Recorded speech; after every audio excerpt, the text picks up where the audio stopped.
My name is Cindy, and I'm a survivor of domestic violence. The abuse started with a smack in the face. The smacks became more often, and I don't know if it was because I didn't tell anybody or if he just thought that, that was a way of if I said or done something wrong, that it would shut me up. It was more of his threatening way of, if you leave, things will get worse. If you tell anybody, things will get worse. Probably a year or two later, I ended up pregnant with our first child. That's when he kicked me in my stomach when I was 5 months pregnant with my first child by him. Already having a child, he sort of made the promise of, if I leave, that he would take the kids. I would blame myself because I would look back at, knowing about his raising and how his parents raised him and about the abuse he saw. And I more so thought that I could love him more, maybe if I loved him harder, that he wouldn't hit me or wouldn't kick me or, smack me just because. Tell him, I love you. What can I do to change the situation? What have I done? I would always question, what have I done? What have I done? And in reality, I didn't do anything. So then I thought marrying him would change the situation. Well, maybe since if I marry him, when he asked me to marry him, oh, I was happy. I was, well, if we get married, he probably won't hit me no more. I said, well, we'll get married. So we did. And the abuse didn't change. Things got worse, and also ended up pregnant with my second daughter. The verbalness got immensely, really, really worse. And I left over and over and over, and I've come back over and over. And it was with the, if you come back, I'm sorry, things would change. I'll go to treatment. He would send me flowers to my job, and everybody at work, oh, somebody's happy. Not knowing the night before that I was just beat up by my husband. I called shelters and I hung up. Many times I've been taken to alleyways and, promised not to make it. I thought I was in love, but after I started learning that love doesn't hurt anybody, and as time went on, we had a third child. He was happy. He was a boy. He finally got his boy, and he deceased 11 months later. He, would expect things out of me sexually. It was like I owed him something. It was like I owed him these favors because of his sadness, because he was going through, and drugs played a big part. His addiction was, he said, because we lost a child. So he needed to do drugs to heal his hurt and pain. He tried to take my life once before, and said I wasn't going to make it home to see my children. We went home, and he said, if you go into the house and you say anything, I will kill everybody in the house. So we went into the house.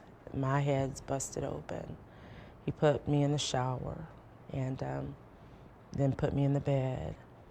And my father-in-law had a seizure. The police came, and he said if I were to say anything that he would have a shootout with the police. So my concerns were that, I didn't want to put anybody else in harm's way. So I decided to not say anything.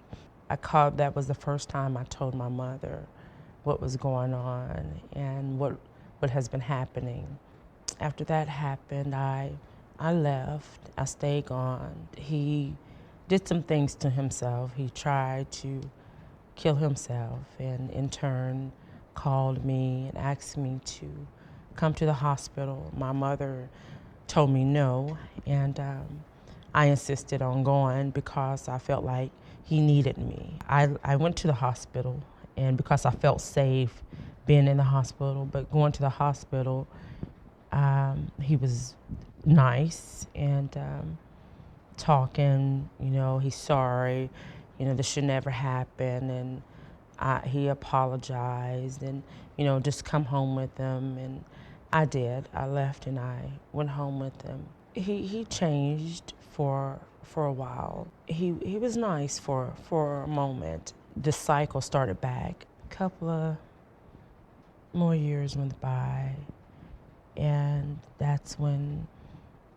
he decided that he wanted to take my life because he felt as if I was having an affair. He held me against my will, had me up all night long, wouldn't let me go home, wouldn't let me leave.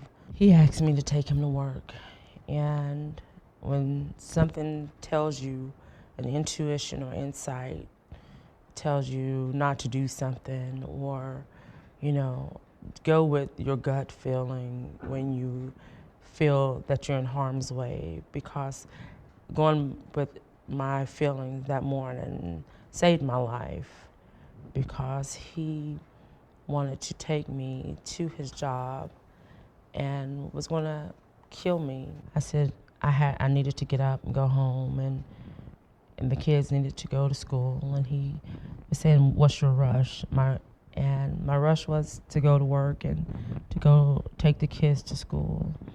So he got up as if he was going into the living room, and when he came back, I heard the door lock, but I didn't think anything of him locking the door, but he proceeded to come on the opposite side of the bed from where he was laying, and he laid on my backside, and he pretended to kiss me on my face and my neck. I said no, I was tired, and the next thing I find him on top of me with a knife to my neck, and he gagged me. And so I was able to breathe a little bit, and I asked him why.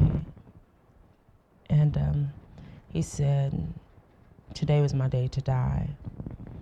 And during the scuffle, he sliced my face. He got up and he looked at me and he said, "I will be back to finish."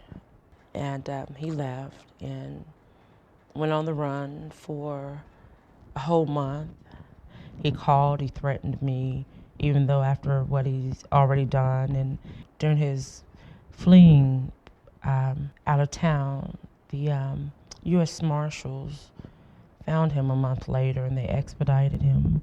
Going back and forth to court was a very long process. It was, but having the support of the police department helped a lot. Having the support of the YWCA and FJC, legal aid, everybody helped me through the process of him going to jail. So I did what I had to do, and did what the court system and the police and what was required of me to see that he did day for day in the prison system. And I'm happy.